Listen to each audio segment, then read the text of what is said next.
My name is Linda Karen.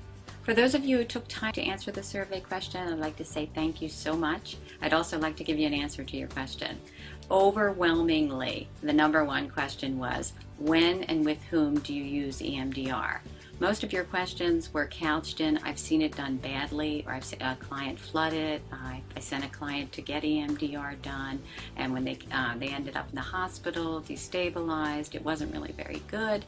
So the question when and with whom do we do EMDR is probably the most important one. So I'm going to show you a little clip, and I'll be back afterwards.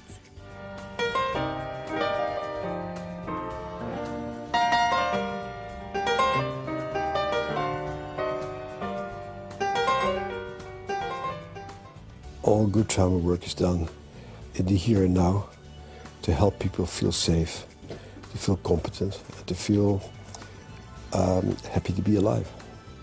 That really means that for a good portion of our clients, phase one will be their trauma therapy because they won't become stable enough to really be able to manage in a safe way working with trauma memories. There's also going to be another chunk of people who don't move on to phase two because working through phase one, they've become stable and safe and they're not interested in working with trauma memories. I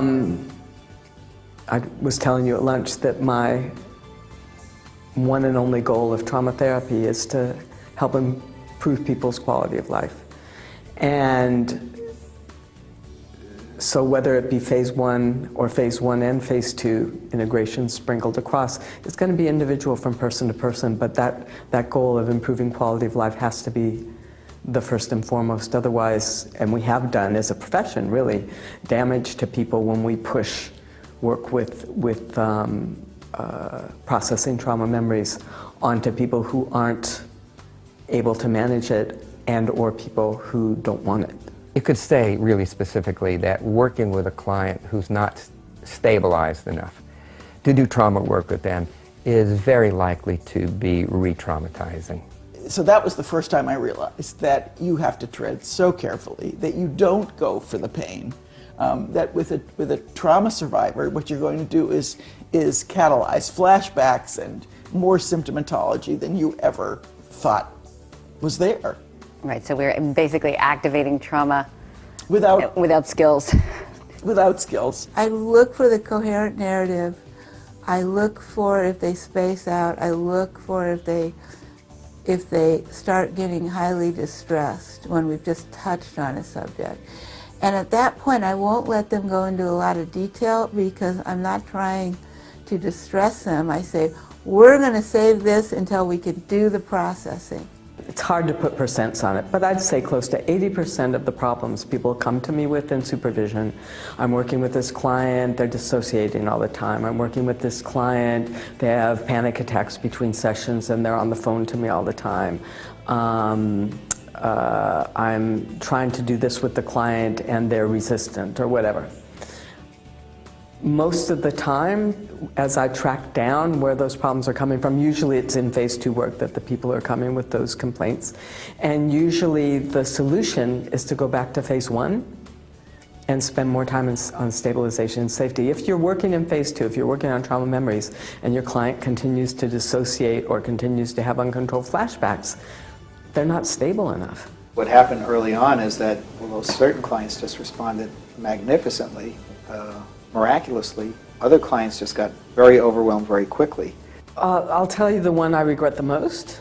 Oh, I describe my work with a client who I was consistently re-traumatizing because I was doing what I was trained to do, which is, go for the painful material like a heat-seeking missile, and when you find it, it will come to the surface, there will be a catharsis, and all will be well. Relatively unstable guy, and he insisted on recounting the details of his main traumatic incidents, and against my better judgment, I didn't think he was ready to do it. I didn't think he'd be able to digest it, but he was very insistent, and I acquiesced. Well, I was putting this client into a horrible loop. and he basically, as far as I know, never recovered. What I saw was she was getting worse. Her symptoms were exacerbating as I was bringing up this material, and it was about a rape and an attack with a knife that she had experienced during other stressful times. So out of self-defense, out of not knowing what else to do, I started teaching her self-regulation skills just to get her back to a place where she was before I started helping her. If you ask a person to close their eyes and go into their body, somebody who's been traumatized, they're very easily swallowed up, right, by the helplessness and the terror.